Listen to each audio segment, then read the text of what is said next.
Em nome do Pai, do Filho e do Espírito Santo. Vinde, Espírito Santo, enchei os corações dos vossos fiéis e acendei neles o fogo do vosso amor. Enviai, Senhor, o vosso Espírito, tudo será criado e renovareis a face da terra. Oremos. Ó Deus, que instruíste os corações dos vossos fiéis com as luzes do Espírito Santo, fazei que apreciemos retamente todas as coisas segundo o mesmo Espírito e gozemos sempre da sua consolação, por Cristo Senhor nosso. Amém. Ave Maria, cheia de graça, o Senhor é convosco, bendita sois vós entre as mulheres, bendito é o fruto do vosso ventre, Jesus. Santa Maria, Mãe de Deus, rogai por nós, pecadores, agora e na hora da nossa morte. Amém. Glória ao Pai, e ao Filho e ao Espírito Santo, como era no princípio, agora e sempre. Amém. Em nome do Pai, do Filho e do Espírito Santo.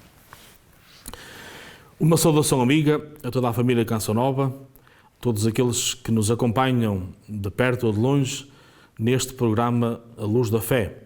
Sou o Padre José António Arantes de Andrade, da Arquidiocese de Braga, e convosco faço este caminho espiritual, percorrendo o IUCAT, o Catecismo da Igreja Católica na versão dos jovens, para conhecermos, aprofundarmos e podermos viver melhor a nossa própria fé.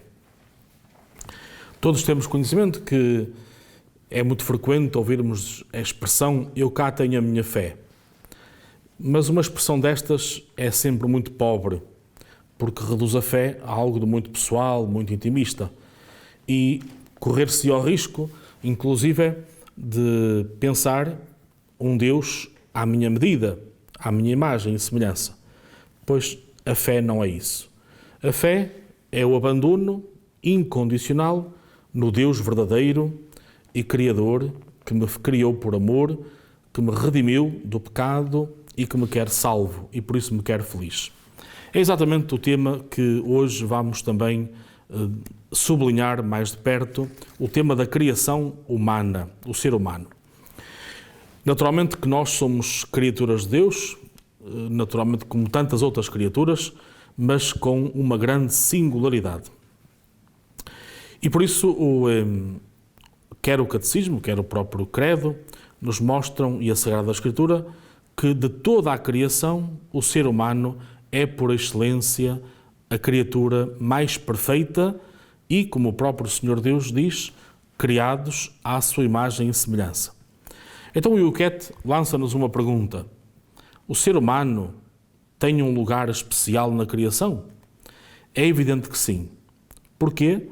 Porque, de facto, é a única criatura que se aproxima mais de Deus. A criação do ser humano é nitidamente distinta da criação dos outros seres. O ser humano é pessoa, isto é, ele pode, pela vontade, pela inteligência, decidir-se pelo amor ou contra ele. Portanto, a grande diferença de nós para com qualquer outra criatura passa exatamente por esta capacidade de sermos inteligentes, de termos vontade e de podermos também tomar decisões, a nossa mesma liberdade. Como deve proceder o ser humano para com os animais ou as outras criaturas? Naturalmente que, sendo o ser humano a criatura especial, que tem uma missão também na Terra, em relação às outras criaturas e, sobretudo, em relação aos outros seres humanos, é relacionar-se com eles com uma séria vida e de forma muito cuidadosa. Os seres humanos, os animais e as plantas têm o mesmo Criador.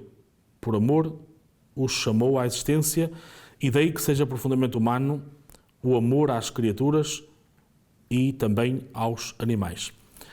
Naturalmente, percebendo que se o ser humano é a criatura por excelência, então todas as outras criaturas devem ser respeitadas também pelo ser humano, porque elas foram criadas por Deus. E, portanto, nós temos outra capacidade, mas não nos dá o direito de, naturalmente, maltratar, de nos impormos, de malbaratarmos o resto da criação. Embora seja permitido ao ser humano utilizar e alimentar-se de plantas e de animais, ele não os deve, porém, fustigar ou tratar barbaramente. Isto contradizia a dignidade da criação. Portanto, uma coisa é, naturalmente, nós podermos servir dos outros seres, maiormente plantas e animais, mas nunca fazer mal, e muito menos com a criatura que é, por excelência, o nosso irmão, a nossa irmã, o ser humano. O que significa dizer que o ser humano é criado à imagem e semelhança de Deus? Ao contrário das coisas sem vida, as plantas e os animais, o ser humano é uma pessoa dotada de espírito. Esta propriedade vincula-o mais a Deus que às outras criaturas. Esta imagem e semelhança de Deus não é naturalmente na dimensão física, porque Deus é um ser espiritual, mas sim nesta capacidade de ser como Deus, no sentido de ter espírito, não é? E por isso nós somos alma e corpo.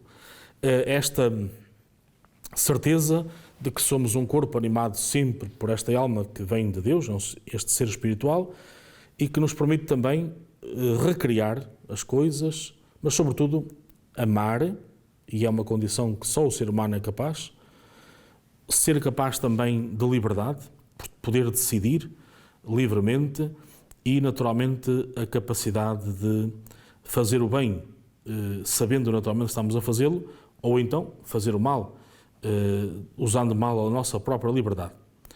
O ser humano é, portanto, não é algo, mas alguém.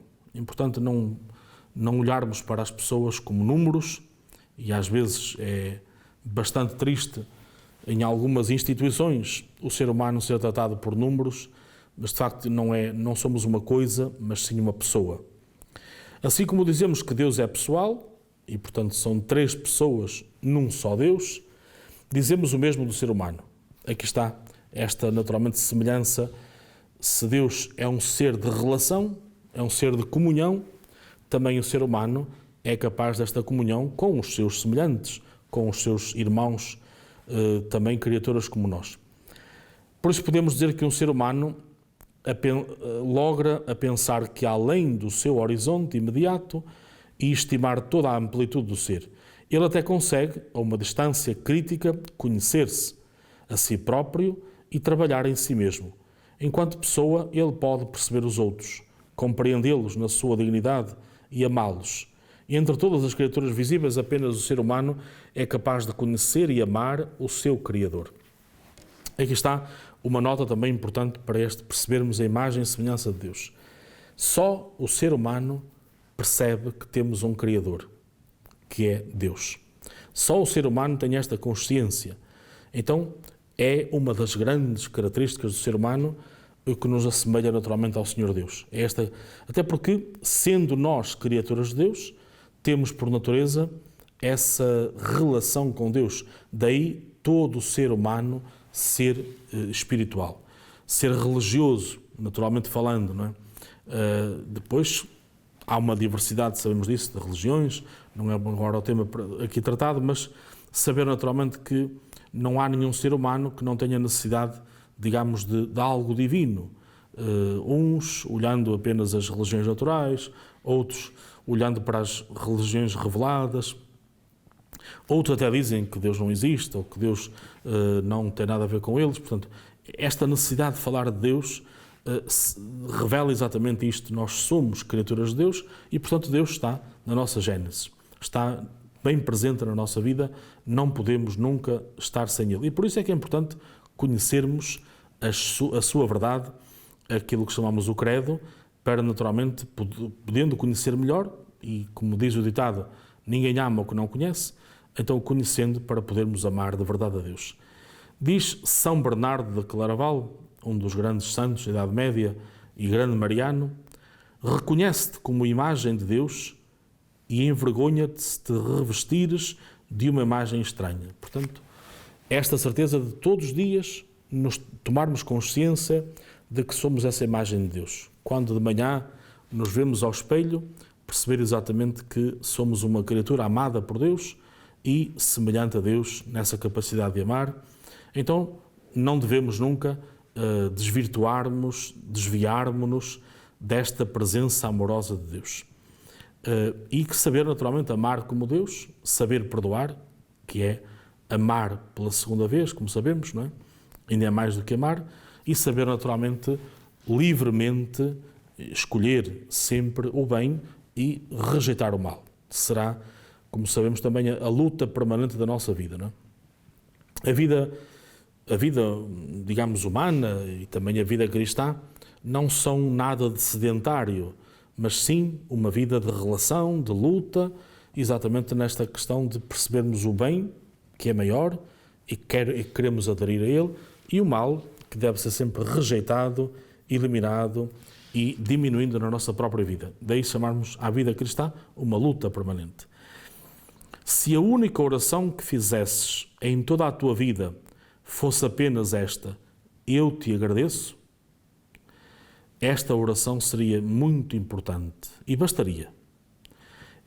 O autor desta frase é o mestre Examarte, um dominicano místico da Idade Média, do século XIV. Então perceber exatamente que nunca dizemos demais a Deus que o amamos, que lhe agradecemos o facto de nos dar a própria vida, de sermos suas criaturas. Mas naturalmente e muitas vezes esta questão que vamos ver a seguir coloca-se maiormente perante o sofrimento, perante as guerras, perante as calamidades. Por que motivo criou Deus o ser humano? Deus fez tudo para o ser humano. Deus criou o ser humano, a única criatura a ser querida por Deus em si mesma, como diz a Gaudium et Spes, o documento do Vaticano II, no número 24, para ser feliz. Isso acontece na medida em que ele conhece Deus, o ama, o serve e vive com gratidão diante do seu Criador. Então, a nossa existência não é uma coisa qualquer, não é uma existência banal. Não. Deus criou-nos para sermos felizes. E só seremos felizes se de facto o amarmos, ainda que sempre na pobreza da nossa existência, nunca o amamos como ele merece e como ele nos ama a nós, mas também o podermos servir. Não podemos esquecer, há expressões que nós conhecemos que às vezes são uma espécie de chavão, mas que é importante repeti-las até para a gente se consciencializar destas verdades. Enquanto filho amado de Deus, eu naturalmente tenho necessidade de acreditar nele, de o conhecer cada vez melhor, de entrar em comunhão permanente com ele. Portanto, esta razão de ser é porque também foi criado por Deus. Mas, ao mesmo tempo, eu devo servi-lo, isto é, devo testemunhá-lo. É a expressão e o binómio que nunca estão desligados, sermos discípulos missionários. É exatamente nesta linha. Então, enquanto eu conheço a Deus e o amo, porque lhe agradeço também o ter-me criado, o ter-me dado os dons que me concedeu, ao mesmo tempo eu tenho que o servir, isto é, tenho que o dar a conhecer. Dar a conhecer, naturalmente, pela nossa forma de ser, pela forma como vivemos, como nos relacionamos uns com os outros. Sabemos que a melhor forma de falar de Deus é deixar sempre no outro aquela pergunta: mas porquê é que esta pessoa é diferente? Porquê é que esta pessoa é boa, é simpática, é generosa? É uma forma de falarmos de Deus. Portanto, estas qualidades que têm que ser trabalhadas também em nós, para podermos assim suscitar nos outros esta pergunta, não é? Para que depois possam ir à fonte. Nunca podemos esquecer também a realidade da fé que acontece no encontro pessoal com Jesus Cristo. Recordando aquele episódio de São João Batista, em que os seus discípulos, ao verem passar o Mestre, Jesus, ouvem da boca de João Batista: eis o Cordeiro de Deus. E diz que alguns foram atrás de Jesus, maiormente o deles chamado André. E quando Jesus ouviu passos, olhou para trás, perguntou o que é que eles queriam, e eles disseram: nós queremos ver onde moras, então vinde e vede. Depois, esse caminho foi percorrido, naturalmente, sempre a seguir Jesus, estiveram com Jesus, pararam, e o encanto foi tão grande, a alegria foi tão grande, que no outro dia o André sentiu a necessidade de chamar o irmão Pedro. Portanto, estar, agradecer, louvar o Senhor, mas depois dizer: olha, nós vimos um Messias, vem também conhecê-lo. É importante despertar este desejo de conhecer Deus, despertar a curiosidade. Então, sendo a nossa vida cristã um permanente apostolado, ele não passa apenas pelos discursos que possamos fazer, muito bonitos, mas passa por esta vida, interpelar, fazer com que os outros se interroguem. Seria a forma mais bela também de falarmos de Deus nos nossos dias, não é? Até para não... Porque também há uma ideia que está muito presente, maiormente nas seitas, não é? Que é o proselitismo, isto é, as pessoas que são levadas quase à força para seguir aquelas ideias, quantas vezes erradas, distorcidas, não é? Acerca de algumas questões de religião, quando na verdade nós não podemos ser proselitistas, não é? Nós temos que falar do nosso Deus com a própria vida, com o encanto, com a alegria, a tal ponto de que haja este cuidado das pessoas se poderem interrogar e interpelar. Nessa medida, estamos a servir a Deus.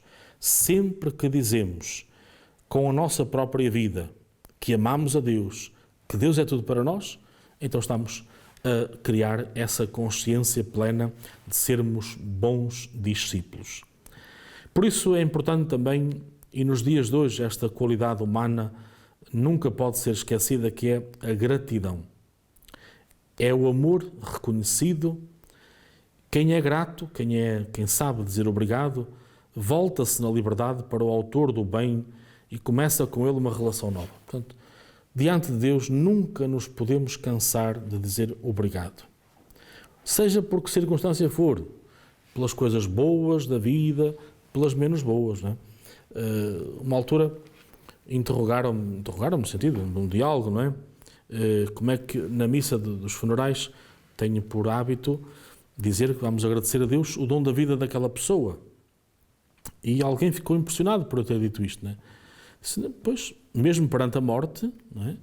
Que é um ato natural de terminarmos a etapa da vida terrena para começarmos o encontro pleno com Deus, se durante a vida estivermos em sintonia com Deus, é nossa obrigação, mesmo perante a morte, agradecermos o que foi aquela vida, não é? O que foi o bem que aquela pessoa fez. Portanto, seja diante de circunstância for, nós temos esta obrigação. Obrigado, Senhor. Por isso é que aquele dominicano nos dizia, se a tua oração fosse toda a vida dizer obrigado a Deus, já era uma oração muito boa. Já seria uma oração bem solene na nossa própria vida. Portanto, nunca nos cansarmos de agradecer. E a gente faz um bocadinho o contrário. Depois, quando chegarmos ao tema da oração, iremos ver isso. Nós pedimos demasiado, quando naturalmente a nossa obrigação como criaturas é saber agradecer o dom de cada dia que começa, o ar que respiramos, a família que temos, a comunidade a que pertencemos, o trabalho que realizamos, enfim, e também aquelas situações que nos fazem pôr alguns cabelos brancos, algumas preocupações, mas também aprendermos, naturalmente, com aquilo que se chamam obstáculos, podem servir de novas oportunidades. Há uma realidade que nunca podemos esquecer e, como ainda há pouco tempo celebramos o tempo pascal, líamos diariamente os Atos dos Apóstolos. E é um livro que seguramente devemos ler com muito agrado, mesmo fora do tempo pascal. E ver exatamente como os apóstolos tiveram imensas dificuldades, imensos obstáculos, ao ponto de serem presos, serem rejeitados pelos ouvintes, de serem maltratados, blasfemados. Aqueles homens nunca viram num obstáculo uma dificuldade, mas sempre uma nova oportunidade. Se não era possível estar neste lado, passavam para outro. Se naturalmente eram presos, aproveitavam para aí também fazer o seu apostolado, e quantos converteram também, até os próprios guardas prisionais, depois os próprios, digamos, presos, esta consciência de onde quer que estejamos, estamos em nome do Senhor e estamos para fazer o bem. Não é? É importante esta certeza de que amar a Deus, de que agradecer a Deus não é só porque a vida me corre bem, porque porventura sei eu Euromilhões, porque tenho o emprego melhor do mundo, não. Agradecer a Deus porque a vida é um dom, e é um dom que me permite conhecê-lo, amá-lo, permite-me também um relacionamento melhor com os irmãos, então saber exatamente viver a vida com esta mesma gratidão.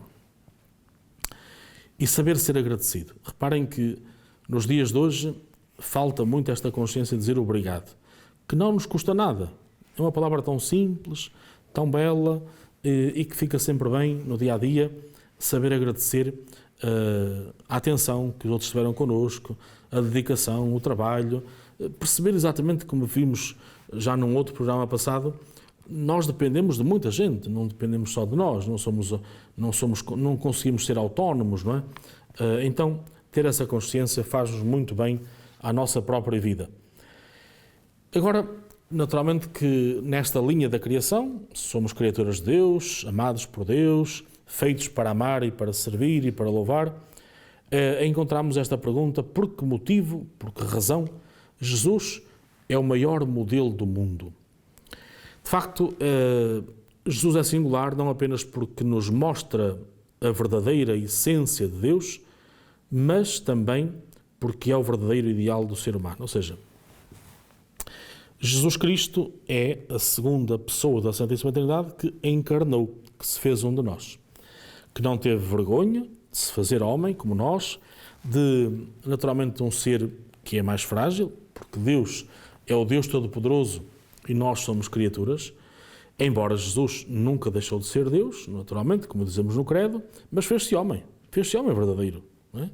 Com tudo o que isso implica de limites, de fragilidades, de sofrimento, o que foi muito característico na sua própria vida, naturalmente, desde a rejeição da terra, do local do nascimento, até depois ao Calvário. Contudo, Jesus é e será sempre o modelo do ser humano, a referência.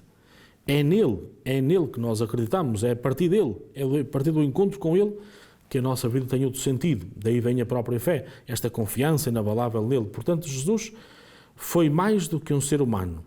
Até os pretensos seres humanos ideais são pecadores. Por isso, nenhum ser humano pode ser à medida do ser humano que é Jesus. Por seu turno, Jesus não cometeu nenhum pecado.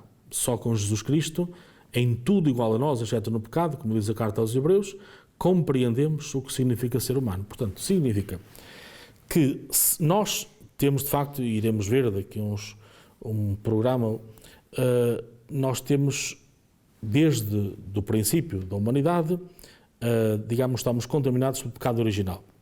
E o ser humano é pecador, e será pecador até a hora da morte. Naturalmente, compete-nos diminuir o pecado e aumentar a virtude, mas temos que ter consciência, somos pecadores. Contudo, Jesus, ao fazer-se um de nós, nunca passou pelo pecado. Portanto, é para nós uma referência, isto é, eu posso aperfeiçoar-me porque Jesus se fez um de nós sem pecar. Então é possível nós sermos melhores, nós termos mais virtudes do que pecados. Então Jesus será sempre um modelo, será sempre a referência. Não é?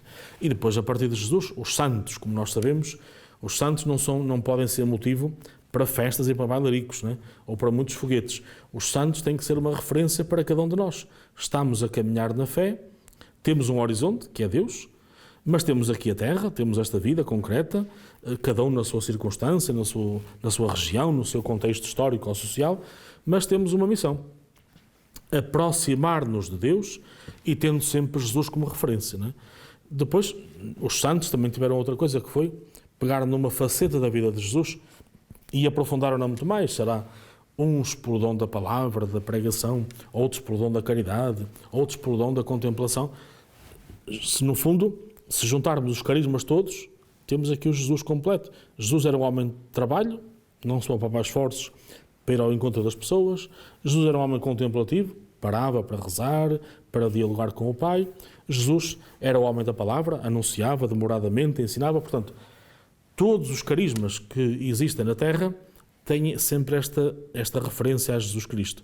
Ele é que é o nosso modelo. E é modelo também na perfeição, na santidade. Por isso é que os santos tiveram Cristo como modelo, como referência, ainda que, acentuando uma das dimensões de Jesus, aperfeiçoaram-se na caridade, aperfeiçoaram-se no uso da palavra, na contemplação, e apenas estou a sintetizar nestes 3 aspectos, mas há muitos mais. Então, eles, porque se aproximaram de Jesus aí, acabaram por poder se identificar com ele e hoje são santos.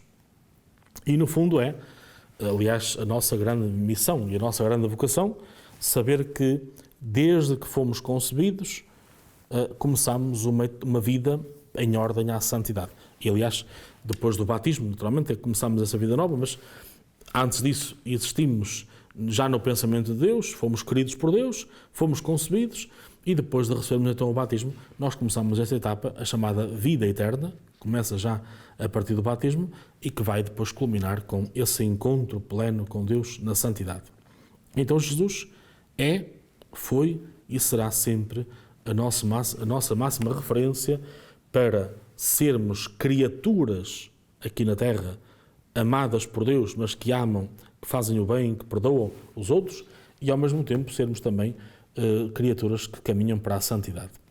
Pois ficamos com este pensamento agora, nesta hora, neste caminhar na luz da fé e que de facto o nosso desejo, percebendo porque fomos criados por Deus, que somos criaturas amadas e muito felizes, que possamos também imitar Jesus todos os dias, aperfeiçoarmos e tê-lo sempre como horizonte, como modelo para a nossa meta, que é a santidade. Quero deixar-vos com a bênção do Senhor para que, de facto, a nossa vida, com alegrias e tristezas, com altos e baixos, seja um caminho para Deus, mas sempre com os irmãos, sempre de mão dada com os irmãos e sempre com uma consciência. Precisamos dar a conhecer este Deus.